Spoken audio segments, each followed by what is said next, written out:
ప్రేమించి ఎన్నుకొని ఆయన మనల్ని ఏర్పాటు చేసుకొని ప్రత్యేకించుకొని ఆయన సన్నిధిలో గడిపే భాగ్యాన్ని అన్ని అనుగ్రహించిన దేవుడు మహాకృపను బట్టి మిమ్మల్ని దేవుని స్థిస్తున్నాను. అలాగే ఇప్పుడు వచ్చిన మీ అందరికీ కూడా ప్రతి ఒక్కరికి పేరు పేరు ప్రభు పేరు వందనాలు తెలియజేస్తున్నాను. అందరికీ వందనాలండి. 14వ వచనం మొదటి భాగం చెప్తున్నాను. నిత్యము భయము కలిగి ప్రవర్తించేవాడు ధన్యుడు. ప్రార్థన చేసుకుందాము. దయచేసి ప్రతి ఒక్కరు కూడా తాడు వచ్చి ప్రార్థనలో ఎక్కించండి. పరిశుద్ధ ప్రేమల తండ్రి, కృపగల మా దేవాదాయకుల మా రాజ్యం మీ పరిశుద్ధమైన నామంకే స్తోత్రాలు చెల్లించుకుంటున్నాం తండ్రి. అయ్యే ప్రభు వరకు మమ్మల్ని స్త్రీల సహవాస ఆరాధనలోకి చేర్చుకొని మీ నామాన్ని ఆరాధించే ధన్యతను మాకు అనుగ్రహించారయ్యా. మీకే స్తోత్రాలు ప్రభా. మీ వాక్యాన్ని ధ్యానించడానికి ప్రభా మేమందరం ఇక్కడ సిద్ధపడి ఉండగా మమ్మల్ని అందరినీ కూడా మీ ఆత్మతో అభిషేకించండి. వింటున్న వారిని వాక్యం ఎత్తబోతున్నాను కూడా ప్రభా మీ ఆత్మతో నిండి మా అందరికీ కావలసిన జీవాహారాన్ని అనుగ్రహించి మీ నామానికే సమస్త ఘనత మహిమ ప్రభావములు చెల్లించుకోమని యేసు అతి పరిశుద్ధ నామం వారి ప్రార్థనకు పెట్టుకొనిచ్చినాం తండ్రి. ఆమేన్. నిత్యము భయము కలిగి ప్రవర్తించేవాడు. ఈ వాక్యం గురించి ఎప్పటి నుంచో ధ్యానించాలని నాకు చాలా ఆశపడ్డాను. దేవుని మహాకృపను బట్టి దేవుని సంకల్ప ప్రకారం నాకు దేవుడు ఈరోజు అవకాశం ఇచ్చాడు.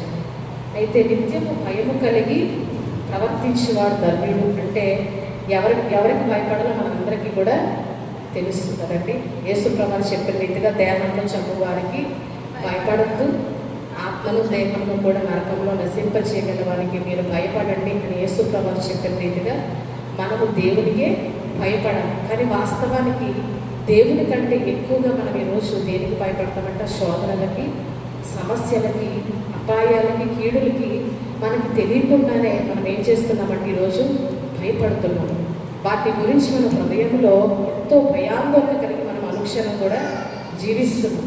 అయితే ఈరోజు నిత్యము భయము కలిగి ప్రవర్తించేవాడు అంటే ఈరోజు నిత్యము మనం ఎవరికి భయపడాలంటే దేవునికి ఎల్లప్పుడూ కూడా మనము భయపడుతూనే ఉండాలి. కానీ శోధనలకి, సమస్యలకి భయపడితే మన హృదయం కృంగిన స్థితిలోకి వెళ్ళిపోయి మనం ఎప్పుడూ కూడా కృంగుబాటులోనే ఉంటాం. కానీ ఈరోజు దేవునికి మనం భయపడితే అది మనల్ని కృంగుబాటులోనికి తీసుకువెళ్తుంది. కానీ దేవుని యొక్క భయం మన హృదయానికి ఏం కలుగజేస్తుందంటే ఒక ధైర్యాన్ని కలుగజేస్తుంది. మీ భక్తి నీకు ఏం పుట్టించాలంటే ఈరోజు ధైర్యాన్ని పుట్టించాలి. కాబట్టి దేవునికి మనం ఈరోజు నిజంగా భయపడే వారంగా ఉంటే అది మనకి అనుక్షణము కూడా ఒక ధైర్యాన్ని కలుగజేస్తుంది.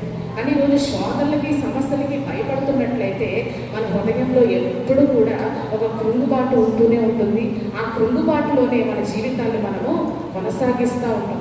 కాబట్టి ఇందాక మనము పాడుకున్న పాటలో కూడా ఈ భయము చేదేమో వైభవం ఉండొచ్చు, ఏ భయము లేకుండా ఈ భూమిని కొన్నాళ్ళే కదండి. మన జీవితం ఎంతంటే కన్ను మూసి కన్ను తెరిచే లోపల మన జీవితం అయిపోతుంది. ఎంతో కాలం కాదు, మనం చాలాసార్లు ఎంతో కాలం బ్రతికేస్తాము, చాలా జీవితం అనుకుంటాం. కానీ కళ్ళు మూసి కన్ను తెరిచేలో ఒకవేళ వృద్ధాప్యం వరకు మనం బ్రతికిన వృద్ధాప్యం కూడా ఎంతలోకి వస్తుంది కదండి. మధ్య వయస్కులోకి చేరుకున్నాం. ఇప్పటికీ వృద్ధాప్యం కళ్ళు మూసి కన్ను తెరిచే లోపల అందరూ కూడా వృద్ధులుగా మారిపోతాం. కాబట్టి ఈ కొన్నాళ్ల జీవితంలో మనం ఎలా ప్రవర్తించాలంట? నిత్యము భయము కలిగి ప్రవర్తించడం అనేది మనము అలవర్చుకోవాలి. ఆయన ఎడల భయము కలిగి ఉంటే రచయిత కూడా రాసినట్టుగా ఏ భయము లేకుండా మనం ఈ భూమి మీద మనము జీవిత కాలం అంతా కూడా జీవించవచ్చు. అయితే దేవుని ఎడల భయం మానుకొని ప్రవర్తింతులు అని మనం ఇందాక ఉత్తర ప్రత్యుత్తర భాగంలో కూడా చదువుకున్నాం కదండి. వారు భయము మానుకొని ప్రవర్తిస్తారంట. అందుకనే దేవుడు దుష్టుల భుజమును విరగబడతాడని కూడా కీర్తనకారుడైన అక్కడ ఉత్తర ప్రత్యుత్తర భాగంలో మనము చదువుకున్నాం. అంటే హృదయ కాఠిన్యం గలవాడు ఇక్కడ ఏమంటాడు గ్రంథకర్త? కీడులో పడతాడని ఖచ్చితంగా ఇక్కడ గ్రంథకర్త జ్ఞాపకం చేస్తూ ఉన్నాం. కాబట్టి మనము నిత్యము భయము కలిగి దేవుని పట్ల భయభక్తులు కలిగి జీవిస్తే అది మన జీవితాలకి, మన కుటుంబాలకి ఏం తీసుకొస్తుందంట?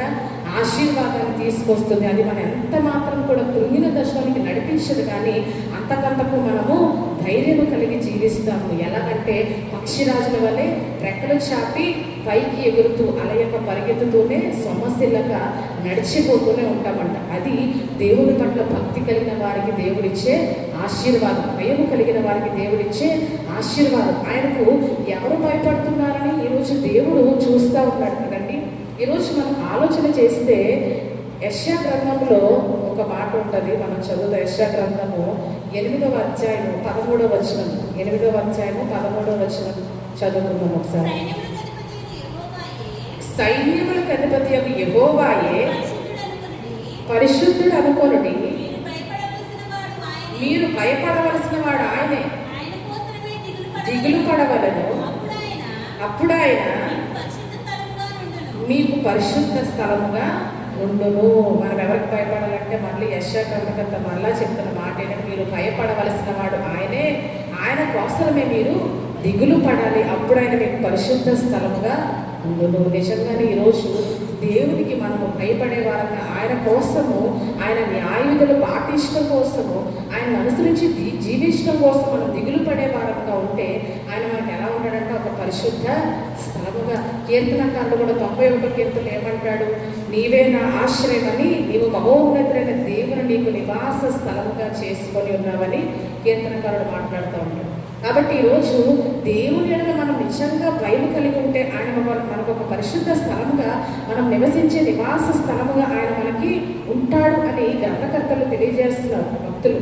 కాబట్టి ఈరోజు ఆయన ఎడల మనం నిజంగా భయం కలిగి జీవిస్తే అదే మన కుటుంబాలకి ఐశ్వర్యము, ఆశీర్వాదము. ఒకవేళ భయం మానుకొని ప్రవర్తిస్తే మనం ఖచ్చితంగా ఏదో ఒక రోజు కీడులో పడిపోక తప్పదు. కాబట్టి మనం ఎల్లప్పుడూ దేవుడు మనకు నేర్పుతున్న పాఠం ఏంటంటే ఆయన భయము కలిగి మనము ప్రవర్తించాలి. ఇక్కడ గ్రంథకర్త చాలా స్పష్టంగా ఏమంటే నిత్యము భయము కలిగి ప్రవర్తించాలని. భయము కలిగి ఉండడం కాదు, కేవలం భయము ప్రవర్తన ద్వారా చూపించాలి, కనపరచాలి కదండి. ఈరోజు మన అందరి హృదయాల్లో దేవుడు అంటే భయం ఉంటుంది, కానీ కొన్నిసార్లు ఆ భయం మన ప్రవర్తనకి, మన మాటలకి, మన క్రియలకి అడ్డురాదు. ఈరోజు భయము ఎప్పుడు వెల్లడి అవుతుందంటే మనం చేసే అన్యాయమైన పనులకి ఏమని రావాలంట? మన దేవుని ఎడల భయము అడ్డుగా రావాలి. మనం మాట్లాడే మాటలకు, ఏదైతే మాటలు మనం నోరు జారి కొన్నిసార్లు మాట్లాడుతాము, ఆ మాటలకు దేవుని భయము అడ్డు రావాలి. మన హృదయంలో దేవుని భయం ఉంటుంది, కానీ ఆ భయం వల్ల మనకి ఎప్పుడు ఆశీర్వాదం లభిస్తుందంటే ఆ భయము అన్నిటికీ, మనం చేసే ప్రతి పాపానికి అడ్డు వచ్చినప్పుడు ఖచ్చితంగా అది మనకి ఆశీర్వాదం తీసుకొస్తుంది. అయితే ఈరోజు అందరి హృదయాల్లో భయం ఉంటుంది. దేవుడు అంటే భయం లేని వారు ఎవరు ఉండరు కదండి. ఎందుకంటే ఆయన దేవుడు కనుక మనం మానవులు మంటివారు కాబట్టి మనం ఖచ్చితంగా దేవునికి భయపడతాం. మన హృదయంలో దేవుని పట్ల కొంచెం భయం ఉంటుంది ఖచ్చితంగా అందరి హృదయం. కానీ ఈ భయము మనం చేసే పనులకు అడ్డుగా రానట్లయితే ఈ భయం వల్ల మనకి ఎటువంటి ప్రయోజనం కూడా లేదు. అందుకే నిత్యము భయము కలిగి ప్రవర్తించాలి, అప్పుడు ధన్యులవుతారని గ్రంథకర్త జ్ఞాపకం చేస్తాను. కాబట్టి మన ప్రవర్తనలో అది వెల్లడి అయినప్పుడు నిజమైన ఆశీర్వాదము మన జీవితాల్లో, మన కుటుంబాల్లో ఖచ్చితంగా మనము రుచి చూస్తాం. కాబట్టి భయము కలిగి జీవిస్తున్నామని కాదు, కానీ భయము కలిగి ప్రతి విషయంలోనూ ప్రవర్తిస్తున్నామా లేదా? మనం చేసే అన్యాయమైన పనులకి, మనం చేసే అక్రమమైన పనులకి, లేకపోతే మనం చేసే దుష్క్రియలకి, మనం చేసే అపవిత్రమైన పనులకి, మనం చేసే పాపపు పనులకి, లేకపోతే మనం మాట్లాడే ప్రతి మాటకు ఈ భయము అడ్డుగా రానట్లయితే మనం ఎక్కడున్నామంటే ఈరోజు కీడులో పడిపోవటానికి మనము సిద్ధంగా ఉన్నామని జ్ఞాపకం చేసుకో. హృదయాన్ని కఠినపరుచుకున్నవాడు, హృదయ కాఠిన్యం గలవాడు ఖచ్చితంగా దేవుని ఆశీర్వాదం ఎంత మాత్రం కూడా వాడు పొందుకోలేడు అంటే వారని చెప్పి మనకు పరిశుద్ధాత్మ దేవుడు ఈరోజు గ్రంథకర్త ద్వారా తెలియజేస్తూ ఉన్నాడు. కాబట్టి ఈరోజు ఆ అబ్రహాముల గురించి మనం జ్ఞాపకం చేసుకుంటే, అబ్రహాం అనగానే మనకి ఏం గుర్తొస్తుందంటే విశ్వాసులకు తండ్రి. విశ్వాసం ఖచ్చితంగా అతనికి ఆయన చూడగానే మనకి జ్ఞాపకం వస్తుంది. అయితే అబ్రహాముకు విశ్వాసంతో పాటు దేవుని ఎడల అపారమైన భయం ఉంది. అందుకనే నీకు ఒక్కగానొక్కడైన నీ కుమారుణ్ణి నాకు బలిగా అర్పించు అని ఎప్పుడైతే దేవుడు చెప్పాడో అబ్రహాము వెంటనే ఆ ఆజ్ఞకు శిరసావహించాడు. మనం అక్కడ చూస్తే అబ్రహాము కనీసం ఒక్క ప్రశ్న కూడా వెయ్యలేదు. ఆ స్థితిలో ఉన్నవారు ఎవరైనా ఖచ్చితంగా ప్రశ్నలు అడగక మానరు. ఎందుకంటే చాలా సంవత్సరాల తర్వాత వాగ్దాన పుత్రుడిగా దేవుడు ఇస్సాకును అబ్రహాముకు బహుమానంగా ఇచ్చాడు. ఆ సమయంలో ఇస్సాకు ఎదిగి పెద్దగా అయినప్పుడు, చక్కగా యవన కాలంలో ఉన్నప్పుడు ఈ దేవుడు ఏమంటున్నాడంట, ఇప్పుడు నీ కుమారుని నాకు బలిగా అర్పించు. ఆ స్థితిలో ఉన్నవారు ఎవరైనా సరే ఒక ప్రశ్న కూడా దేవుడిని అడగకుండా మనం అయ్యో ఇదేంటి ప్రభా, నేను ఇన్ని సంవత్సరాల తర్వాత, ఇంత ప్రార్థనల తర్వాత, ఇంత కన్నీటి తర్వాత, ఇన్ని శ్రమలు అవమానాల తర్వాత మాకు వాగ్దాన పుత్రుడిగా ఇస్సాకుని ఇచ్చావు కదా, ఇప్పుడు మళ్ళీ ఇస్సాకుని ఎందుకు నీవు బలిగా అర్పించమంటున్నావని ఖచ్చితంగా ఎవరైనా ప్రశ్నిస్తారు. అని అబ్రహాం ఏం చేయలేదంటే ఒక్క ప్రశ్న కూడా దేవుణ్ణి అడగటానికి అబ్రహాం ఎంత మాత్రం కూడా హల్లెలూయా తెగించలేదంట. అంతగా దేవుని పట్ల అబ్రహాము భయము కలిగి జీవించాడంట. మరి ముఖ్యంగా మనం చూస్తే దేవుడు ఎప్పుడైతే ఆజ్ఞాపించాడో, మనం ఒకసారి ఆదికాండము అతను చేసిన పని చూద్దాం. 22వ అధ్యాయము 3వ వచనం చదవడము. తెల్లవారినప్పుడు అబ్రహాము లేచి తన గాడిదకు కంత కట్టి పనివారిలో ఇద్దరిని వెంట పెట్టుకొని కట్టెలు చీల్చి లేచి చోటికి వెళ్ళాను. చాలండి. ఇక్కడ ఎప్పుడైతే 2వ వచనంలో ఏమో దేవుడు చెప్పాడు, మోరియా దేశంలోనికి వెళ్ళి నేను చెప్పబోయే పర్వతం మీద నీవు నీ కుమారుడైన ఇస్సాకును బలిగా అర్పించు అని చెప్పాడు. మనం చూస్తే అక్కడ సమయాన్ని దేవుడు మెన్షన్ చేయాల, రేపు అని ఎప్పుడు కూడా అక్కడ చెప్పల. ప్లేస్ చెప్పాడు కానీ ఆయన డేట్ అయితే అక్కడ చెప్పలేదు కదండి. రేపు అని కానీ, లేకపోతే 4 దినాలు గడిచిన తర్వాత అని కానీ, ఒక వారం రోజులు గడిచిన పిమ్మట అని కానీ ఆయన సమయాన్ని ఎంత మాత్రం కూడా అబ్రహాంతో చెప్పలేదు. కానీ కేవలం ఆయన ఏం చెప్పాడంట, నేను నీకు చెప్పబో పర్వతమునకు వెళ్ళి దహన బలిగా నీ కుమారుని అర్పించు అని మాత్రం ఆయన తెలియజేశాడు. సమయాన్ని ఎంత మాత్రం కూడా దేవుడు అక్కడ చెప్పలేదు. ఒకవేళ ఇది అబ్రహాముకు పెట్టబడిన పరీక్ష. ఎందుకంటే అబ్రహాము నిజంగా ఆయనకు భయపడుతున్నాడా లేదా అని దేవుడు ఇక్కడ సమయాన్ని కూడా చెప్పకుండా కేవలం అతను చేయవలసిన పనిని చెప్పాడు. ఎక్కడ అర్పించాలో ఆ స్థలాన్ని కూడా అబ్రహాముకు స్పష్టంగా ఆయన తెలియచేశాడు. మనం చూస్తే 3వ వచనంలో ఏం చేశాడంటే, అబ్రహాము తెల్లవారినప్పుడు అబ్రహాము లేచి, అంటే రేపు అని చెప్పకుండానే దేవుడు చెప్పిన వెంటనే ఏం చేశారంట, ఒక పొట్టేలుగా అర్పించు రేపు ఉదయాన, లేకపోతే ఒక ఎద్దును ఒక మేకపోతును అర్పించవయ్యా అని చెప్పినట్టుగా అతను ఏం చేశాడంట, తెల్లవారినప్పుడు తన కుమారుని అర్పించడానికి లేచి వెళ్ళిపోయాడు కదండి. అంటే ఒక పొట్టేలు అర్పించు అని దేవుడు చెప్పినంత ఈజీగా లేచి తన కుమారుని అర్పించడానికి అతను వెళ్ళిపోయాడంటే, అంటే దేవుని మాట పట్ల, దేవుని పట్ల అబ్రహాముకున్న భయం ఏంటో మనకు అక్కడ అర్థమవుతుంది. ఎందుకంటే దేవునికి అసాధ్యమైనది ఏదీ లేదు. ఆయన మాట మనం వినకపోతే ఖచ్చితంగా ఆయన ఉగ్రత మన మీదకి దిగి వస్తుంది కదండి. అది ఎవరైనా సరే దేవుడు తన ఉగ్రతని ఆయన మాట వినని వారి మీద, ఆయన ఆజ్ఞలు అనుసరించిన వారి మీద ఆయన కుమ్మరిస్తాడు. అబ్రహాముకు దేవుని వల్ల అపారమైన భయం ఉంది కాబట్టి తెల్లవారినప్పుడు ఏం చేశాడంట, లేచి ఇస్సాకును కూడా లేపి వెంటనే సామాగ్రి అంతా కూడా సిద్ధపరచుకొని ఆ మోరియా దేశంలోని ఆ పర్వతాల దగ్గరికి అతడు వెళ్ళిపోవటం జరిగింది. మనం ఆలోచన చేసి దేవుని పట్ల అతడు భయం కలిగి ఉండడం మాత్రమే కాదు, కానీ ఇస్సాకును కూడా ఏం చేశాడంటే, ఇస్సాకును కూడా లేపి ఏం చేశాడు, పర్వతం వద్దకు తీసుకుని వెళ్ళాడు. ఇస్సాకుకి అసలైన విషయం అంటే బలి ఎవరో, బలి పశువు ఎవరో మాత్రం చెప్పలేదు, కానీ దహన బలి దేవుడికి అర్పించవలసిన అవసరత ఉంది అని చెప్పి ఉదయాన్నే తెల్లవారుగానే తాను లేవటం మాత్రమే కాకుండా తన కుమారుడైన ఇస్సాకును కూడా అతడు అక్కడ లేపి దహన బలి అర్పించడం కోసము, దేవుని కోసము అతడు తన కుమారుణ్ణి తీసుకువెళ్ళటం మనం చూస్తాం. ఈరోజు మనం ఆలోచన చేస్తే తను దేవుని భయభక్తులు కలిగి ఉండడం కాదు, కానీ ఇస్సాకుకు దేవుని పట్ల భయభక్తుల్ని అతడు నేర్పుతా ఉన్నాడు కదండి. దేవుడు చెప్పిన ఆజ్ఞను ఏ రీతిగా పాటించాలి, దేవుడు చెప్పిన మాటను ఎలా శిరసావహించాలని చెప్పి అబ్రహాము ఇస్సాకు కూడా అక్కడ భయభక్తుల్ని నేర్పటం మనం చూస్తాం.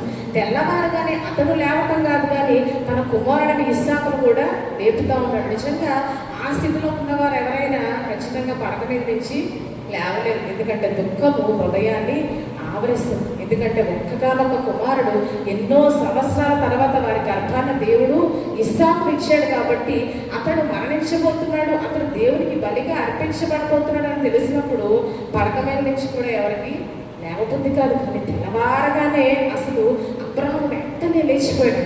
అంటే ఎంతగా దేవుని మాట పట్ల అతడు భయభక్తులు కలిగి ఉన్నాడో మనకు అర్థమవుతుంది కదండి.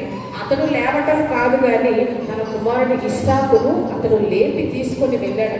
అంటే మనం ఆలోచన చేస్తే ఈరోజు తల్లిదండ్రులైన వారు చాలా మంది ఏం చేస్తారంట, చాలామంది చేసే తప్పిదం ఏంటంటే మిగతా రోజులు ఎలాగో పిల్లలు కష్టపడి ఎక్కడికి వెళ్తున్నారు, ఈరోజు స్కూల్స్కి వెళ్తున్నారు, చాలా కష్టపడి పొద్దున్నే లేచి స్కూల్కి వెళ్తున్నారు కాబట్టి ఆదివారం కొంతమంది తల్లిదండ్రులు ఏం చేయాలంటే బిడ్డలు పొద్దున్నే లేపరు. కానీ అబ్రహాం మనం ఆలోచన చేస్తే దేవుడు చెప్పినప్పుడు తాను లేవడం కాదు, కానీ తాను లేచి ఇస్సాకును కూడా లేపి దానబలి కొరకు అతన్నే అర్పించడానికి అతను అక్కడ తీసుకొని వెళ్తా ఉన్నాడు.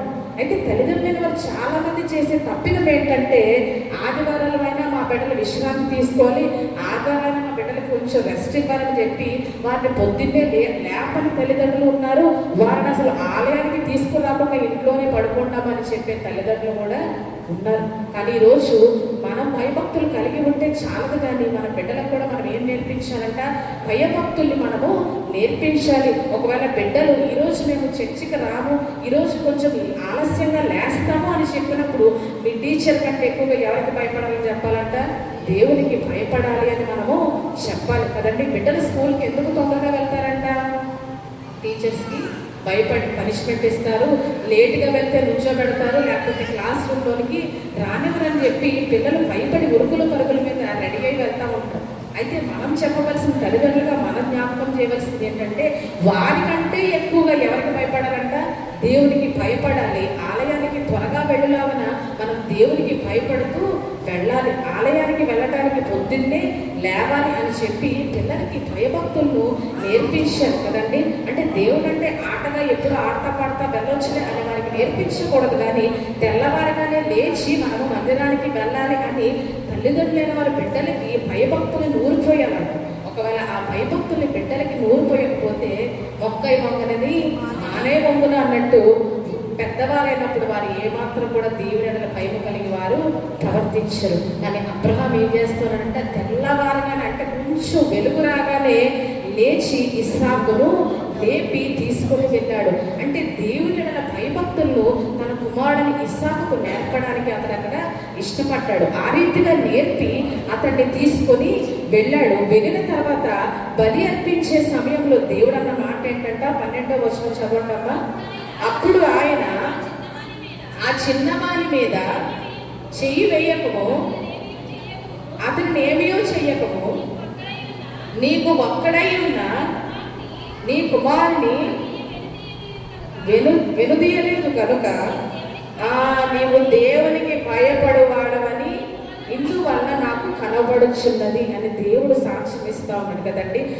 మనం చూస్తే నీవు దేవునికి భయపడేవాడని ఇందువలన అంటున్నాడు. ఎందువలన అంటే కేవలం కత్తి ఎత్తినందుకు మాత్రమే కాదు, కానీ దేవుడు చెప్పిన వెంటనే తెల్లవారగానే ఏమైపోయాడంట, లేచిపోయాడు. ఇస్సాకును లేపాడు, సామాగ్రి సిద్ధపరుచుకున్నాడు, మోరియా దేశానికి వెళ్ళటానికి తన కుమారుడితో కలిసి ముందుకు సాగిపోయాడు. మార్గ మధ్యలో కూడా తన కుమారుని తీసుకొని వెనుదిరిగి వెళ్ళిపోలేదు. అయ్యో నాకు ఒక్కగానో ఇంకొక కుమారుడిని నేనెలా బలి అర్పిస్తానని చెప్పి వెనుదిరిగి వెళ్ళిపోకుండా ముందుకు సాగిపోతూ దేవుడు చెప్పిన చోటికి వచ్చి కట్టెలు పేర్చి ఇస్సాకును బంధించి పడుకోబెట్టి తన చెయ్యి ఎత్తినప్పుడు వరకు అతని భయభక్తుని దేవుడు చూస్తూనే ఉన్నాడంట. నిత్యము భయము కలిగి ప్రవర్తించేవాడు ధన్యుడు. ఎక్కడ భయాన్ని కోల్పోయినా, ఎక్కడ హృదయాన్ని కఠినపరుచుకున్నా ఖచ్చితంగా అతడు దేవునికి భయపడేవాడుగా సాక్ష్యము పొందుండేవాడు కాదు. ఇంటి దగ్గర తెల్లవారినప్పుడు లేచిన దగ్గర నుంచి కట్టెల మీద ఇస్సాకును పడుకోబెట్టి కత్తి ఎత్తి వరకు కూడా భయము కలిగి ప్రవర్తిస్తూనే ఉన్నాడు. దేవుని మాట అతని హృదయంలో మారుమోగుతూనే ఉంది. ఏమాటంటే నీకు ఒక్కగానొక్క కుమారుని నీవు నాకు బలిగా అర్పించు అన్న మాట అతని హృదయంలో వినిపిస్తూనే ఉంది. ఆ మాటకు అతడు భయపడుతూ ఆ భయముతో కూడిన ప్రవర్తనతో అతడు ఏం చేశాడంట, కట్టెలు పేర్చి ఇస్సాకును పడుకోబెట్టి చెయ్యి ఎత్తే వరకు కూడా భయపడుతూనే ఉన్నాడు. అందువలన దేవుడు ఏం చేశాడంటే నీవు నాకు భయపడువాడని నాకు కనబడుచున్నది అంటా ఉన్నాడు. కాబట్టి ఈరోజు అబ్రహాం యొక్క భయము ఎంత తారాస్థాయికి వెళ్ళిందంటే కుమారుణ్ణి బలిగా అర్పించే సమయంలో కూడా అతడు వెనుక తీయలేదండి. అంటే ఈరోజు ఎంతవరకు మనము మన హృదయాల్లో దేవుని పట్ల భయం కలిగి ప్రవర్తిస్తున్నామన్నది మనం చాలా స్పష్టంగా జ్ఞాపకం చేసుకోలేదు. ఎందుకంటే చాలా సమయాల్లో దేవుడు అంటే భయం ఉన్న మనము ఎన్నో సందర్భాల్లో కొన్ని భయంకరమైన మాటలు కావచ్చు. చాలామంది ఈరోజు మన సంఘంలో, మరి నాకు తెలియదు మన సంఘంలో ఎలా ఉంటారు, కానీ బూతు మాటలు చాలామందికి మాట్లాడే అలవాటు ఉంటుంది. అంటే ఏమి లేదంటే వారికి భయం భయం లేదు అంటే హృదయంలో దేవుడు అంటే భయం ఉంటుంది, కానీ ఆ భయం దేనికి అడ్డు రావట్లేదంట, వారి మాటలకి ఎంత మాత్రం కూడా అదుపు లేకుండా నోటికి ఎంత వస్తే అంత మాట్లాడతారు. అంటే భయము మానుకొని వారు ప్రవర్తిస్తున్నారు. అంటే వారి అక్రమ క్రియలకు కావచ్చు, అన్యాయమైన పనులకు కావచ్చు, పాపాలకు కావచ్చు, భయంకరమైన అతిక్రమ క్రియలకు కావచ్చు, భయం అనేది అడ్డు రాకుండా వారిని ఏం చేస్తుందంట, హృదయాన్ని కఠినపరుస్తుంది. కాబట్టి ఈరోజు అబ్రహాము యొక్క భయము, అటువంటి భయము మన హృదయాల్లో కలిగి ఉన్నట్లయితే దేవుడు మనల్ని, మన కుటుంబాన్ని ఎంతగానో ఆయన ఆశీర్వదించడానికి ఆయన ఇష్టపడతా ఉన్నాడని మనం తెలుసుకోవాలి. యెహోవాకు భయభక్తులు కలిగి ఉన్నట్టే జ్ఞానమునకు మూలము. దేనికో ఎవరికో లేకపోతే దేనికో వేటికో మనం భయపడతా ఉంటాం, కానీ ముందుగా మనం దేవునికి నిజంగా భయపడి ఆ భయముతో కూడిన ప్రవర్తనను మనం కనపరచగలిగితే దేవుడు మన జీవితాన్ని ఎంతగానో ఆశీర్వదిస్తాడు. అసలు ఈరోజు కొన్నిసార్లు మన ఆశీర్వాదం పొందకపోవడానికి గల కారణమే మన క్రియలు వేటికి కూడా ఈరోజు దేవుని భయం అనేది రావట్లేదు కదండి. అంటే హృదయాన్ని మనం కఠినపరుచుకుంటూ, మాటల్లో కానివ్వండి, ప్రవర్తనలో కానివ్వండి, క్రియల్లో కానివ్వండి, హృదయాన్ని కఠినపరుచుకుంటూ మనము చేసేవన్నీ చేసుకుపోతున్నాము. కానీ నేను దేవునికి భయపడేవాడును, నేను దేవునికి భయపడేదానని మనము చెప్పుకుంటా ఉన్నాం. అందుకనే కొన్నిసార్లు మన జీవితాన్ని దేవుడు ఎంతమాత్రం కూడా ఆశీర్వదించడు, ఉన్నత స్థానాల్లోనికి తీసుకొని వెళ్ళి యోబును అంతగా ఎందుకు ఆశీర్వదించాడు? యోబు వంటి ధనవంతుడు భూమి మీద ఎందుకు లేడంటే అతడు దేవుని భయభక్తులు కలిగి ఉన్నాడు. అదే కారణం కదండి. నిత్యము యోబు ఎలా ప్రవర్తించాడంట, భయము కలిగి అతడు ప్రవర్తిస్తూనే ఉన్నాడు. కాబట్టి యోబు కుటుంబాన్ని అంతగా దేవుడు ఆశీర్వదించాడు. కాబట్టి మనం ఈరోజు నేర్చుకోవాల్సింది ఏంటంటే, ఈ భయము మన హృదయంలోని ఈ భయము మనం కఠినపరచుకోవటం ద్వారా, హృదయ కాఠిన్యం ద్వారా ఆ భయాన్ని కప్పివేసుకోవటం కాదు, కానీ ఈ భయం మనం చేసే ప్రతి పనిలోనూ కనపరిచినప్పుడు ఖచ్చితంగా ఆ ఆశీర్వాదాన్ని మన జీవితాల్లో మనం మెండుగా రుచి చూస్తామని ఈరోజు పరిశుద్ధాత్మ దేవుడు మనతో మాట్లాడుతూ ఉన్నాడు. అబ్రహాము ఏ రీతిగా అయితే భయము కలిగి ప్రవర్తించి తన కుమారుడిని ఇస్సాకుని అర్పించడానికి ఏమాత్రం కూడా వెనక తీయలేదో, మనం కూడా ఈరోజు దేవుడు చెప్పిన ప్రతి పనిని నిజంగా భయము కలిగి అనుసరించడానికి ఇష్టపడితే అంతకంటే ఆశీర్వాదం మన జీవితాల్లో మరొకటి ఉండదు. నా పట్ల ఎవరు భయభక్తులు కలిగి ఉన్నారు, ఎవరు నా మాటలు భయము కలిగి అనుసరిస్తున్నారు, ఎవరు నా మాటలు హృదయాల్లో నింపుకొని నాయనల భయము కలిగి జీవిస్తూ ఉన్నారని దేవుని రోజు పరిశీలిస్తున్నట్టు మనం పరీక్షించుకుంటున్నాడంట. కానీ మనమేమో దేవుని ఎడల భయం కలిగి ఉన్నామని చెప్పుకుంటూ మనం ఆ భయం మానుకొని ఎన్నో సమయాల్లో భయం మానుకొని ప్రవర్తించిన సందర్భాలు మన జీవితాల్లో మనం వెనుదిరిగి చూసుకుంటే ఎన్నో ఉంటాయి కదండి. ఎవరినో కాదు, మనం వెనక్కి తిరిగి చూసుకుంటే మనం భయం మానుకొని ప్రవర్తించిన సందర్భాలు, లేకపోతే మన హృదయము కాఠిన్యం చేసుకొని ప్రవర్తించిన సందర్భాలు మన జీవితాల్లోనే ఎన్నో ఉంటాయి. కానీ భక్తులు అంతగా ఆశీర్వదించబడ్డారంటే వారు దేవుని చెప్పిన మాటలను తూచా తప్పకుండా పాటించారు. ఎందుకంటే వారి హృదయంలో దేవుని పట్ల ఏముందంట, అపారమైన భయము వారి దేవుడి పట్ల ఉంది. కాబట్టి వారు ఎంత మాత్రం కూడా వారి హృదయాన్ని కఠినపరుచుకోవటం ద్వారా భయాన్ని కప్పివేసుకోలేదు, కానీ అనుక్షణం భయముతో కూడిన ప్రవర్తన ద్వారా తమ భయాన్ని దేవునికి వారు వెల్లడి చేస్తూనే ఉన్నారు. అబ్రహాము కూడా తన భయాన్ని దేవునికి ప్రవర్తన ద్వారా వెల్లడి చేశాడు. కాబట్టి ఇందువల్ల నీవు నాకు భయపడువాడవని నాకు కనబడుచున్నది అబ్రహామా అని అబ్రహాంతో దేవుడు అంటూ ఉన్నాడు. కాబట్టి ఈరోజు ఒకవేళ మనం ఇటువంటి తప్పిదం చేస్తున్నట్లయితే, భయం హృదయంలో నింపుకొని దాన్ని కప్పివేసుకుంటున్నట్లయితే పరిశుద్ధాత్మ దేవుడు మనతో మాట్లాడుతూ ఉన్నాడు. ఈ భయాన్ని మనం ఏం చేయాలంట, ప్రవర్తన ద్వారా మనము కనపరచాలి. ఎప్పుడంటే నిత్యం కదండి, ఒక క్షణము కాదు కానీ, ఒక గంట, ఒక దినము కాదు కానీ నిత్యము మనం ఏం చేయాలంట, భయము కలిగి ప్రవర్తించినప్పుడు ఖచ్చితంగా దేవుని సన్నిధిని మన జీవితాల్లో అనుభవిస్తాం. మనం ఎవరం కూడా ఈరోజు దేవుని సన్నిధిని అనుభవించట్లేదంటే, లేకపోతే దేవుని మహాకృపను మనం కొన్నిసార్లు అనుభవించిన కొన్ని సందర్భాల్లో చాలామంది దేవుని సన్నిధిని అనుభవించలేకపోతారు. అంటే దానికి గల కారణం మనకి భయం లేకపోవడం కూడా ఒకనొక కారణం. మనం నిజంగా ఆయన అనుక్షణం జ్ఞాపకం చేసుకుంటూ, ఇందాక యెషయాకప్పుడు చెప్పినట్టుగా ఆయన కోసం మీరు దిగులు పడాలి అని చెప్తున్నట్టుగా నిజంగా నేను దేవునికి భయపడాలి, ఆయన చెప్పిన ప్రతి పని చేసినాక నా హృదయంలో ఎల్లప్పుడూ దిగులు చెందుతూ ఆందోళన చెందుతూ ఉండాలి అని మనం అనుకున్నప్పుడు దేవుని సన్నిధి మన జీవితాల్లో ఖచ్చితంగా మనము అన్ని సందర్భాల్లో కూడా అనుభవిస్తాము. ఆయన నడిపింపును అన్ని సందర్భాల్లో కూడా మనము రుచి చూస్తాం. ఎప్పుడైతే దేవుని ఎడల భయం కలిగి ప్రవర్తిస్తాము, భయం మానుకొని ప్రవర్తిస్తున్నామా? దేవుడు మన జీవితాల్లో ఉండడు, కానీ హృదయ కాటికి చేసుకునేవారు ఏదో ఒక సమయంలో కీడులో పడతారు. ఆ కీడుకి కారణము మన స్వయం కృతాపరాధమే. కాబట్టి మనం ఈరోజు చూస్తే లూకా సువార్తలో యేసుప్రభు ఒక న్యాయాధిపతి గురించి మనందరికీ తెలుసు కదా. 18వ అధ్యాయం 1వ వచనం నుంచి చదవడము. లూకా సువార్త ప్రార్థన 1వ వచనం నుంచి చదవడం. వారు విసుకక నిత్యము అనుటకు ఈ ఉపమానము చెప్పెను. దేవునికి భయపడకయు మనుషులను లక్ష్య పెట్టకయు న్యాయాధిపతి యొక్క పట్టణములో ఉండెను. ఆ పట్టణములో ఒక విధవరాలను ఉండెను. తరచుగా వచ్చి నా ప్రతివాదికి నాకును అడుగుచూ వచ్చెను గాని ఒప్పకపోయెను. తర్వాత అతడు భయపడకయు లక్ష్య పెట్టకయు ఉండినను తొందర పెట్టుచున్నది కనుక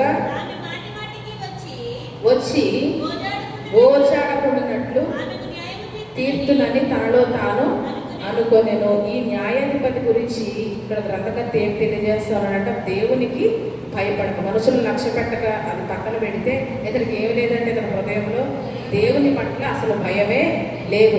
దేవుని పట్ల భయం లేదు కాబట్టి అతను ఎలా వ్యవహరించాడంట? అతని పని ఏంటంటే ఒక న్యాయాధిపతి కాబట్టి న్యాయం తీర్చడమే అతనికి దేవుడు అప్పగించిన పని. అతని పని న్యాయం తీర్చడమే అయినప్పటికీ ఒక విధవరాలు వచ్చి న్యాయం తీర్చమని అడుగుతున్నప్పటికీ అతను ఏం చేస్తున్నాడంట? డిలే చేస్తున్నాడంటే ఎంత మాత్రం కూడా అడిగిన దానికి ఒప్పుకోకుండా బహుశా ఆమెను చులకనగా చూడటము, మరి కారణాలు ఏమై ఉండొచ్చో మనకు తెలియదు, కానీ అతడైతే ఆమెకు న్యాయం తీర్చడానికి కొంతకాలము అని వ్రాయబడదు కదా. కొంతకాలం అతడు ఒప్పుకోలేదండి. అంటే ఎందుకు న్యాయం తీర్చడానికి అతను ఒప్పుకోలేదు? అతని పని న్యాయం తీర్చడమే కదా. ఎందుకు ఒప్పుకోలేదంటే అతనికి హృదయంలో దేవుని పట్ల ఎంత మాత్రం కూడా భయం లేదు. దేవుని పట్ల భయం లేని వారు ఎప్పుడు కూడా అన్యాయంగా ప్రవర్తించడానికి ఏ మాత్రం కూడా ఆలోచించరు కదండి. అన్యాయమైన ప్రవర్తన చేస్తూనే చాలా నెమ్మకు నీరెత్తినట్టుగా సంతోషంగా జీవిస్తారు. ఎందుకంటే వారి హృదయాల్లో ఏమి లేదంట? దేవుని ఎడల భయం లేదు. కాబట్టి ఈరోజు పాపము చేస్తున్నప్పటికీ మనము హాయిగా సంతోషంగా అసలు మనము ఏమాత్రం కూడా గిల్ట్ ఫీలింగ్ లేకుండా జీవిస్తున్నామంటే మన హృదయాల్లో ఏమి లేదంటే ఈరోజు దేవుని పట్ల భయం ఎంత మాత్రం కూడా లేదు. మనం చేసే ఏ దోషమైన ఏ క్రియ అయినా మనము సంతోషంగా చేయగలుగుతున్నామంటే, అంటే ఎటువంటి ఆలోచన, ఎటువంటి సెకండ్ థాట్, అంటే రెండవ నిర్ణయం ఏమీ లేకుండా అన్నీ చేసుకుని ముందుకు వెళ్ళిపోతున్నామంటే దేవుని భయం మన హృదయాల్లో ఏమాత్రం కూడా లేదు. ఈ న్యాయాధిపతి హృదయంలో కూడా దేవుని భయం లేదు. దేవుని పట్ల అతను ఎంత మాత్రం కూడా భయం కలిగిన వ్యక్తి కాదు. కాబట్టి ఆ విధవరాలు చెప్తున్నప్పటికీ అతడు ఒప్పుకోకుండా ఆమెను అలాగే తిప్పించుకుంటానే అతని చుట్టూ తిరుగుతూనే ఉంది, కానీ ఏ మాత్రం కూడా అతడు న్యాయం తీర్చడానికి ఒప్పుకోలేదండి. అంటే ఈరోజు దేవుని పట్ల భయం లేని వారు ఎటువంటి భయంకరమైన క్రియలు చేస్తారో ఈ న్యాయాధిపతి చేసే పని ద్వారా మనకి అర్థమవుతుంది. కేవలం ఈ న్యాయాధిపతే కాదు, కానీ మన జీవితాల్లో కూడా దేవుని భయం లేనప్పుడు మనకి తెలియకుండానే భయంకరమైన పాపాలు మనము చేసుకుంటూ పోతాం. కాబట్టి ఈరోజు దేవుని వల్ల భయం లేకుండా ప్రవర్తించడం అనేది అది మనకి ఉరిగా ఒకరోజు మారుతుంది. ఒకవేళ ఆ రీతిగా మనం జీవిస్తున్నట్లయితే న్యాయాధిపతి వల్లే దేవుని వల్ల భయం లేకుండా మనం అన్ని పనులు చేసే వారంగా ఉంటే మనం ఈరోజు మనం ఏం చేసుకోవాలంట? పరీక్షించుకోవాలి. నేను దేవునికి భయం కలిగి ప్రవర్తిస్తున్నానా లేదా? దేవుని పట్ల నా హృదయంలో అసలు భయం ఉందా లేదా? భయం ఉందని చెప్పుకునే నేను నా ప్రవర్తన ద్వారా అది వెల్లడి చేస్తున్నానా లేదా? నా ప్రవర్తన ద్వారా అది కనపరుస్తున్నానా లేదా? మనం కొంతమంది ప్రవర్తన చూస్తే చెప్పగలం ఏంటంటే వీరు దేవుని పట్ల భయభక్తులు కలిగిన వారు. ఎలా చెప్తామంటే వారి మాట తీరు కావచ్చు, వారి ప్రవర్తన కావచ్చు, వారి క్రియలు కావచ్చు, వీరు దేవుని పట్ల ఎంతో భయం కలిగిన వ్యక్తులు. దేవుని భయం వీరి హృదయాల్లో ఉంది అని మనం చెప్పగలుగుతాం.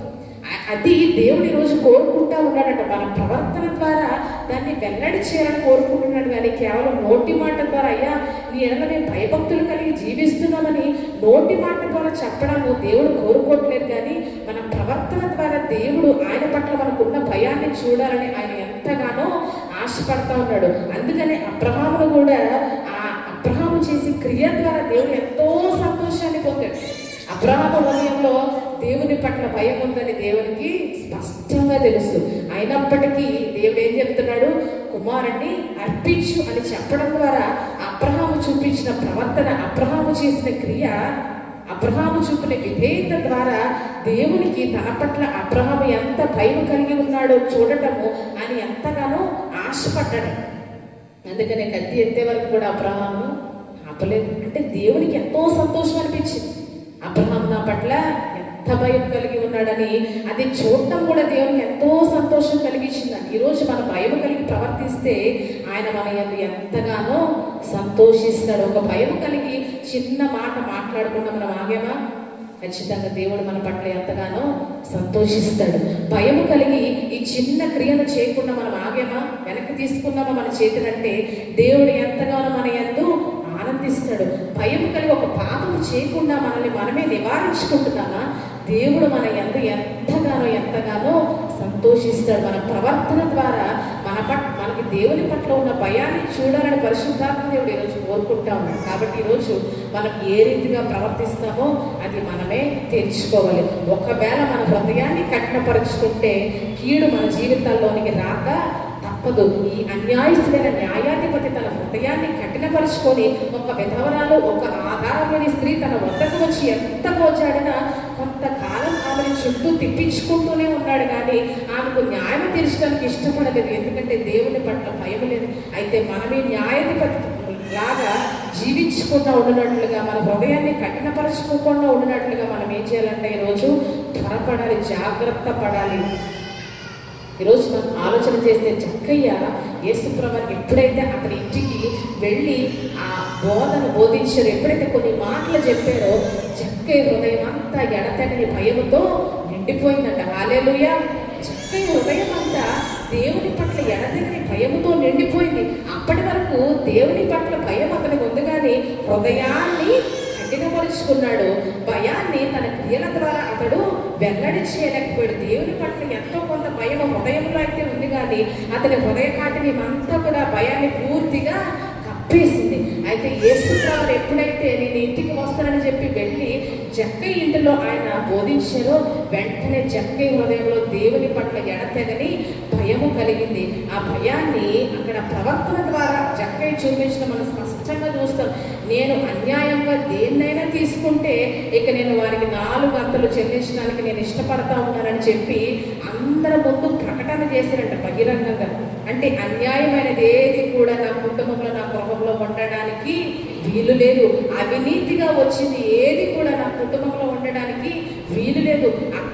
అక్రమము ద్వారా వచ్చింది ఏది కూడా నా గృహంలో ఉండడానికి వీలు లేదు అనుకున్న జక్కయ్య అన్యాయంగా తీసుకున్న సొమ్ముకు 4 వంతులు చెల్లించాడండి. ఎందుకంటే దేవుని పట్ల ఎడతెగని భయము అతని హృదయంలో కలిగింది. కాబట్టి ఇక అన్యాయమైన సొమ్ము నా ఇంటిలో ఉండడానికి వీల్లేదని 4 వంతులు ఇచ్చి మరి ఆ పాపాన్ని విడిచిపెట్టడానికి, వదిలించుకోవడానికి అతను ఇష్టపడ్డాడంట. అంటే అంత భయము జక్కయ్య హృదయంలో కలిగింది. కాబట్టి ఈరోజు మనం కూడా జక్కయ్య వల్లే అటువంటి విడిచిపెట్టాలంటే మన హృదయంలో దేవుని పట్ల ఎడతెగని భయం ఉండాలి. నా కుటుంబంలో అన్యాయమైనది ఉండడానికి ఎంతమంది అనుకుంటున్నామండి? నా కుటుంబంలో అన్యాయమైనది ఏది కూడా ఉండకూడదు. నా గృహంలో అవినీతి ఉండకూడదు. నా గృహంలో అక్రమ క్రియలు ఉండకూడదు. నా గృహంలో పాపము సుఖ నివాసము చేయకూడదు. ఈ రీతిగా మనం అనుకునే పాపాన్ని మనం విడిచిపెట్టినట్లయితే మన గృహం చుట్టూ దేవుడు రక్షణ కంచెన వేస్తాడు. ఒక అగ్ని ప్రాకారాన్ని ఆయన వేస్తాడు. నీతిగల గృహాలు, నీతిగల కుటుంబాలు, నీతిగా జీవించే మనుషులు ఎక్కడ ఉన్నారో ఆయన వరకు ఎక్కడ తృష్ణ కలిగి భయం కలిగి జీవిస్తున్నారని దేవుడు పరిశీలిస్తూ ఉన్నాడంట. ఎప్పుడైతే అన్యాయమైన నా గృహంలో ఉండడానికి వీల్లేదని చెప్పి ఆ సొమ్ముకు 4 వంతులు ఇచ్చి మరి ఆ సొమ్మును విడిచిపెట్టడానికి జక్కయ్య ఇష్టపడ్డాడు. ఇతడు కూడా అబ్రహాము కుమారుడే. అబ్రహాము భయపడినట్టుగా ఇక్కడ జక్కయ్య దేవునికి భయపడ్డాడు కదండి. అంత భారీ ధనాన్ని ఒక్క క్షణంలో విడిచిపెట్టడం అంటే అది మాటలు కాదు, కానీ ఎలా విడిచిపెట్టగలిగాడు అంత భారీ ధనాన్ని, అంత భారీ మొత్తాన్ని ఒక్క క్షణంలో ఎలా విడిచిపెట్టగలిగాడు అని అంటే, దేవుడు నా పాపాన్ని పరిహరించాలంటే కేవలం అన్యాయంగా తీసుకున్నది కాదు, కానీ 4 గంటలు చెల్లిస్తే తప్ప ఈ నా పాపానికి పరిహారం లేదు అనే భయము కలిగిన జక్కయ్య 4 గంటలు ఇచ్చి మరి దేవుని మెప్పును అతడు పొందుకున్నాడంట. అబ్రహాము కుమారుడు అంటే అబ్రహాము ఏ రీతిగా భయపడ్డాడో జక్కయ్య అదే రీతిగా భయపడి దేవునికి తన జీవితాన్ని అక్కడికక్కడే సమర్పించుకున్నాడంట. ఈరోజు మనము జక్కయ్య వల్లే వాక్యము వింటున్నప్పుడు ఎంతమంది నా గృహాల్లో ఈ పాపం ఉంది కనుక ఇక నుంచి నా గృహంలో ఈ పాపం ఉండడానికి వీల్లేదు అని ఎంతమంది అనుకుంటున్నాము? ఈరోజు చాలా మంది ఆలయానికి వచ్చి వాక్యాన్ని వింటా ఉన్నారు కదండి. ఎంతో మంది వాక్యాన్ని వింటా ఉన్నారు. ప్రతి ఆదివారం ఎంతో మంది వచ్చి దేవుని జీవాహారాన్ని తీసుకుంటున్నారు, కానీ ఆ భయము కలిగిన ప్రవర్తన వారి జీవితాల్లో లేదు. వాక్యాన్ని విన్నప్పుడు మనకి ఏం కనిపించాలంట? దేవుడే సాక్షాత్తు మనకి కనిపించాలి. నా గృహంలో ఈ అన్యాయమైనది, అక్రమమైనది, అవినీతి క్రియలు, ఈ పాపము, ఈ దోషము ఇవేవి కూడా నా గృహంలో ఉండడానికి వీలు లేదు. మన సహోదరుని శ్రమానుభవం చూసి మనం ఆనందింప చాలా మంది చేసే భయంకరమైన దుష్క్రియ ఏంటంటే, సహోదరుని శ్రమానుభవ దినం చూసి వారు ఏం చేస్తున్నారంట అంటే దేవుని వల్ల వారికి ఏం లేదంట, భయం లేదు. ఎందుకంటే ఒకవేళ ఈరోజు మనం సంతోషిస్తే దేవుని ఉగ్రత ఖచ్చితంగా మన వైపు తిరుగుతుంది. హృదయంలో కూడా మనము బాగా జరిగింది అని సంతోషించడానికి లేదు. అవసరమైతే వారి కోసం మనం ఏం చేయాలంట? ప్రార్థన చేయాలి. వారిని ఆదరించి ప్రభావ వారిని శ్రమలో నుంచి విడిపించని మనం ప్రార్థన చేయాలి. కానీ వారి శ్రమానుభవాన్ని చూసి మనం సంతోషిస్తూ నవ్వుకుంటే దేవుని ఉగ్రత మన మీదకి తిరుగుతుంది. చాలా మంది చేసే తప్పిదము, ఎవరికైనా ఏదైనా కీడు వచ్చినప్పుడు, ఎవరికైనా ఏదైనా శ్రమ సంభవించినప్పుడు వారి దగ్గర మాట కీర్తనకారుడు అంటా ఉంటాడు, నన్ను చూచుటకే వచ్చేవాడు పాపాన్ని పోగు చేసుకుంటాడు, వాడు బయలు వెళ్ళి మరలా వీధిలో దాన్ని అంటే చాలా మంది పరామర్శించడానికి ఏం చేస్తున్నారంటే ఈరోజు పాపాన్ని పోగు చేసుకొని వారి దగ్గరేమో ఆనందకరమైన మాటలు, బయటకు వచ్చి ఏం చేస్తున్నారంటే వారికి వ్యతిరేకమైన మాట. అంటే దేవుడు చూస్తున్నాడా ఇదంతా అంటే ఖచ్చితంగా చూస్తాడు. ఖచ్చితంగా దేవుడు మనం మాట్లాడిన ప్రతి మాటకి, ఒకవేళ మనం హిపోక్రిట్స్గా అంటే పైకి ఒకటి లోపల ఒకటి మనకు ఉంటే దేవుడు మనకు వేయాల్సిన శిక్ష ఖచ్చితంగా మనకు వేస్తాడు. ఎవరి దగ్గర కూడా మనము మాట జారడానికి వీలు లేదు. మన హృదయంలో ఉన్నది మాట్లాడితే ధైర్యంగా వారి ముందు చెప్పాలి, కానీ వారి దగ్గర ఒక మాట వెనకాల వచ్చి మరొక మాటకి దేవుడికి ఎంత మాత్రం కూడా ఇష్టమైన పని కాదు. అంటే ఇవన్నీ మనం ఎందుకు చేస్తున్నామంటే దేవుని భయం మన హృదయాల్లో లేదు. దేవుడి శిక్ష ఉగ్రత నా మీదకి వస్తుందే మన భయం, అంతకంటే లేదు. కానీ ఖచ్చితంగా మనం ఈ రీతిగా ప్రవర్తించే వారంగా ఉంటే దేవుని ఉగ్రత ఖచ్చితంగా ఏదో ఒక రోజు మన మీదకి వస్తుంది. అప్పుడు వారి బాధ, వారి శ్రమ ఏంటో మనకి అనుభవపూర్వకంగా అర్థమైన చేస్తాడు దేవుడు. కాబట్టి అంతవరకు మనం తెచ్చుకోకుండా మనం ఏం చేయాలంట, మన సహోదరులు శ్రమల్లో ఉన్నప్పుడు మనం వారి కొరకు ప్రార్థించాలి. ఒకవేళ వారు ఎటువంటి వారైనా కావచ్చు, ఒకవేళ పాపాలు చేసి ఉండొచ్చు, ఒకవేళ చిన్న పొరపాట్లు వారు చేసి ఉండొచ్చు. మనం కూడా ఏంటంట పొరపాట్లు చేసిన వారమే, మనం కూడా పాపాలు చేసేవారమే. మనల్ని దేవుడు ఏం చేస్తూ ఉన్నాడంట, క్షమిస్తూ ఉన్నాడు. మనం కూడా వారి కొరకు ఆ రీతిగానే ప్రార్థన చేసినప్పుడు దేవుని ఆశీర్వాదం ఖచ్చితంగా మనం పొందుకోండి. ఈ సీక్రెట్ చాలా మందికి తెలియదు కదండి. మిమ్మల్ని శపించే వారిని దీవించుడు కానీ శపించవద్దు అని చెప్పినప్పుడు మనం ఆ రీతిగా చేయలేం, కానీ అందులో గొప్ప ఆశీర్వాదం దాగి ఉంది. హల్లెలూయా. మనల్ని శపించే వారిని రోజు మనం దీవించి వారి కొరకు ప్రార్థన చేయగలిగితే అందులో గొప్ప ఆశీర్వాదం దేవుడు మన కొరకు, కానీ మన పెదవుల నుంచి ఆ ప్రార్థన రాదు కదండి. మనం శపించే వారి కోసం మనం ప్రార్థన చేయలేము. కానీ నిజంగా మనం ఈరోజు దేవుని వాక్యాన్ని అనుసరించి మనం జీవిస్తే గొప్ప ఆశీర్వాదాలు దేవుడు మన కొరకు దాచి ఉంచడం మనం ఈరోజు తెలుసుకోవాలి. కాబట్టి జక్కయ్య వల్లే మన హృదయంలో ఎడతెగని భయం మనకు కలిగినప్పుడు ఆ భయాన్ని మనం హృదయం కఠినపరుచుకొని మనం కప్పివేసుకోకుండా మనం ఏం చేయాలంట, మన అతిక్రమ క్రియలను, మన అన్యాయమైన క్రియలను, మన అవినీతి పనులను మన గృహంలో నుంచి బయటికి వేసుకోవాలి. అప్పుడు గృహము చుట్టూ దేవుడు కంచె వేస్తాడు. గృహంలోని ఎడతెగని ఆశీర్వాదాలు ఆయన కొమ్మరిస్తాడంట. మనం చూస్తే అపోస్తల కార్యముల గ్రంథంలో అధిపతి కనబడతాడు, ఫేలిక్స్ అధిపతి మనకు కనబడతాడు. పౌలు అతనికి బోధించినప్పుడు అతను భయపడిన సందర్భంలో అతను చేసిన పని మనం చదువు. అపోస్తల కార్యముల గ్రంథం 24వ అధ్యాయము 24వ వచనం నుంచి చదువు. కొన్ని దినములైన తర్వాత యూదురాలైన తన భార్యతో కూడా వచ్చి పౌలును పిలిపించి విశ్వాసమును గూర్చి అతడు బోధింపగా వినెను.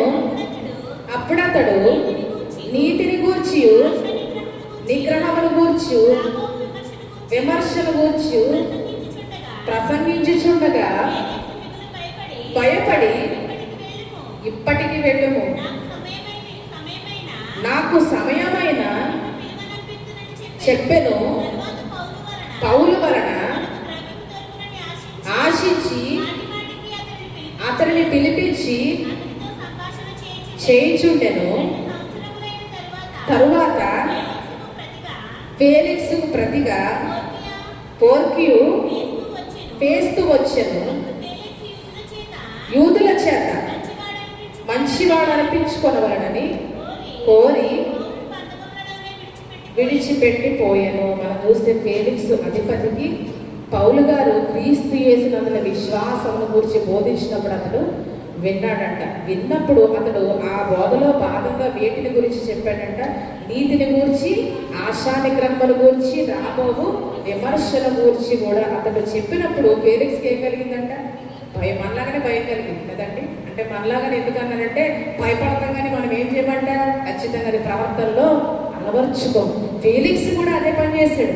ఫేలిక్స్కి మిగుల భయం కలిగింది, కానీ ఏం చేశాడంటే ఇప్పటికీ వెళ్ళు, నాకు సమయమైన నేను మరలా పిలుస్తానని చెప్పి ప్రతిదినం పౌరులు పిలిచి ఏం చేస్తా ఉన్నాడంటే అతనికి ఏమన్నా ద్రవ్యం దొరుకుతుందేమోనని చెప్పి అతనితో సంభాషణ చేస్తూనే ఉన్నాడంట. మనం చూస్తే ఫేలిక్స్కు భయం ఎందుకు కలిగింది అని అంటే అతడు చెప్పిన బోధ అతని హృదయంలోని అంతరంగమైన చెడు స్వభావానికి అది గుచ్చుకుంది. ఫేలిక్స్ ఏం ఆశిస్తూ ఉన్నాడంటే పౌలు నుంచి లంచము ఆశిస్తూ ఉన్నాడు కదండి. లంచము ఆశించే ఫేలిక్స్కి పౌలు చెప్పిన బోధ హృదయానికి గట్టిగా గుచ్చుకుంది. అదేవిధంగా చరిత్ర ఫేలిక్స్ యూదులైన దుసిల్లా అను తన భార్యతో అని ఇక్కడ గ్రంథకర్త తెలియజేసినట్టుగా ఇది చట్టబద్ధమైన వివాహము కూడా కాదని చరిత్ర తెలియజేస్తారు. అంటే పౌలు చెప్పిన ప్రతి మాట తన అక్రమ క్రియలకు గుచ్చుకునేలా ఉంది కాబట్టి ఫేలిక్స్కు వెంటనే కలిగిందంట హృదయంలో భయం కలిగింది. అయితే ఆ భయాన్ని అక్కడికక్కడే అతడు హృదయాన్ని కఠినపరుచుకొని కప్పివేసుకొని పౌరుడు వల్ల యథావిధిగా పిలిపిస్తున్నాడు, కానీ అతడు బోధ వినటానికి కాదండి, దేనికంట ద్రవ్యము దొరుకుతుందేమో అని చెప్పి అతడు తనతో సంభాషించడానికి ఇష్టపడ్డాడంట. అంటే ఫేలిక్స్ ఈరోజు చాలా మంది క్రైస్తవుల వల్ల ఏం చేస్తారంట? భయపడుతున్నారు. దేవుని వాక్యం విన్నప్పుడు భయపడుతున్నారు, కానీ ప్రవర్తనలో చూపించుకోవడానికి, ప్రవర్తన ద్వారా భయాన్ని వెల్లడి చేయడానికి ఇష్టపడట్లేదు ఎంత మాత్రం కూడా. దానివల్లే ఈరోజు చాలా మంది కుటుంబాల్లో ఆశీర్వాదాన్ని పొందుకోవట్లేదు. నెమ్మది లేదు, దుష్టులకు నెమ్మది ఉండదని యెహోవా సెలవిచ్చుచున్నాడు. నెమ్మది ఉండదంట దుష్టులకి. ఎందుకంటే ఇంకా చదువు దుష్టుల భుజం ఆయన ఏం చేస్తాడు? విరగొడతాడు ఖచ్చితంగా. అంటే భయము లేదు. పాపము ఇక్కడ ప్రకటింపబడుతున్న పాపం ఏంటని దేవుడు మనకి తెలియజేస్తున్న పాపం మాని మీరు నా మార్గంలో నడవాలని దేవుడు ప్రకటిస్తున్నప్పటికీ ఆ సమయంలో భయం కలుగుతుంది. కానీ ఫేలిక్స్ వల్లే మరలా హృదయాన్ని కఠినపరుచుకొని ఏం చేస్తున్నారంటే మరలా అక్రమ క్రియల్లోనే పాపపు జీవితంలోనే వారు కొనసాగిపోతూ ఉన్నారు. ఎంత మాత్రం కూడా దేవుని ఆశీర్వాదం ఎప్పటికీ కూడా మనము పొందుకోలేము. గృహాల్లో అవినీతి ఉన్నప్పుడు, గృహాల్లో అన్యాయం ఉన్నప్పుడు, గృహాల్లో మనము ఈరోజు ఇతరుల గురించి చెడ్డగా మాట్లాడుకుని వారికి బాగా జరిగిందిలే అని అనుకునేటప్పుడు దేవుని ఆశీర్వాదం మన గృహాల్లోనికి ఎంత మాత్రం కూడా రాదు. మన గృహాల్లోనికి దేవుడి ఆశీర్వాదం ఎక్కడొస్తుందంటే మన గృహాల్లో నుంచి అవినీతిని, అక్రమ క్రియలని, అన్యాయమైన క్రియలని తీసివేసుకొని పాపాన్ని మానుకొని, దోషాన్ని మానుకొని, మన మాటల విషయంలో భయము కలిగి ప్రవర్తిస్తే, మన సహోదరుల కొరకు, వారి శ్రమల కొరకు మనం ప్రార్థిస్తే అప్పుడు దేవుని ఆశీర్వాదం మన గృహాల్లోనికి వస్తుంది. కాబట్టి దేవుడు, పరిశుద్ధాత్మ దేవుడు ఈరోజు మన నుంచి ఇదే కోరుకుంటాడు. నిత్యము భయము కలిగి ప్రవర్తించేవాడు ధన్యుడు. నిత్యం భయం కలిగి ప్రవర్తించేవాడు ఎప్పుడు కూడా ప్రతి విషయంలోనూ కూడా దేవుడి గురించి ఆలోచిస్తాడు కదండి. మనుషుల గురించి ఎంత మాత్రం కూడా ఆలోచన. ప్రతి విషయంలోనూ ఇది నేను చేస్తే దేవుడు ఏమనుకుంటాడు, ఇది చేస్తే దేవుడు ఏ రీతిగా నాకు తీర్పు తీరుస్తాడు, ఇది చేస్తే దేవుడు ఏ రీతిగా నన్ను ఏ స్థితిలో ఉంచుతాడని ప్రతి విషయంలోనూ దేవుడి గురించి ఆలోచన చేస్తాడు. ఎప్పుడంటే నిత్యము భయం కలిగి ప్రవర్తించే వ్యక్తి. అటువంటి భయం మన జీవితాల్లో ఉంటే గొప్ప ఆశీర్వాదం, గొప్ప ఐశ్వర్యం, గొప్ప సమృద్ధి అన్నీ మనకి ఇస్తాడు. మనకి లేదంటూ ఆయన ఏదే ఉండదు. ఖచ్చితంగా దేవుడు ఎవరంట, తన మహదైశ్వర్యంలో మన ప్రతి అవసరము ఆయన తీర్చే దేవుడు. ఆయన తీర్చడానికి ఇష్టపడతా ఉన్నాడు, కానీ మనకు తగిన జీవితాలు మనము జీవించట్లేదు. జీవించినట్లయితే ఖచ్చితంగా మనకు ఆయన అన్ని ఆశీర్వాదాలు మన గృహాల్లోనికి ఆయన పంపిస్తాడు. కాబట్టి ఈరోజు జక్కయ్య వల్లే, అబ్రహాము వల్లే దేవుని ఎడతగిన భయము కలిగి మన గృహంలో ఉన్న ప్రతి ఒక్క పాపాన్ని మనం బయటికి నెట్టివేసుకున్నట్లయితే మన గృహంలోనికి ఆశీర్వాదాలు వెంబడి ఆశీర్వాదాలు దేవుడు పంపిస్తాడు. కానీ ఈరోజు ఫేలిక్స్ వల్లే మన హృదయాన్ని కఠినపరుచుకున్నట్లయితే మనం ఈరోజు ఎంత మాత్రం కూడా దేవుని క్షమాపణని పొందుకోలేం. కానీ ఏదో ఒక రోజు గురిలోనూ, పాపములోను, కీడులోను, నాశనంలోను మనము పడిపోట ఖాయం. కాబట్టి అటువంటి తీర్పు మన గృహాల మీదకి, కుటుంబాల మీదకి రాకుండా ఉండాలంటే ఇప్పుడే మనం కన్నులు తెరిచి మనం ఏం చేయాలంట, దేవుని పట్ల నిత్యము మనం భయము కలిగి ప్రవర్తించాలి. భయము కలిగి ఉండడం కాదు, కానీ భయాన్ని ప్రవర్తన ద్వారా మనం ఈ రోజు నుంచి మనము వెల్లడి చేయాలి. ప్రతి విషయంలోనూ మన ప్రవర్తన ద్వారా దేవుని ఎడల భయాన్ని మనం వెల్లడి చేసినప్పుడు దేవుడు మన ప్రవర్తనని ఆయన చూస్తాడు. మన ప్రవర్తనని చూసిన దేవుడు మన ఎడల మెప్పు కలిగి మన మీద ఆశీర్వాదాల వర్షాన్ని ఆయన కుమ్మరించడానికి ఆయన సిద్ధంగా ఉన్నాడు. కాబట్టి మనం అందరం కూడా ఆ రీతిగా అబ్రహాము వలె, జక్కయ్య వలె నిత్యము భయం కలిగి ప్రవర్తించి దేవుని ఆశీర్వాదాలు పొందుకునేలాగున దేవుడు తన పరిశుద్ధాత్మ ద్వారా మనందరికీ తన మహాకృప అనుగ్రహించునుగాక. ఆమేన్. ఈ సమయంలో కానుకల సేకరణ చేస్తుండగా ప్రత్యేక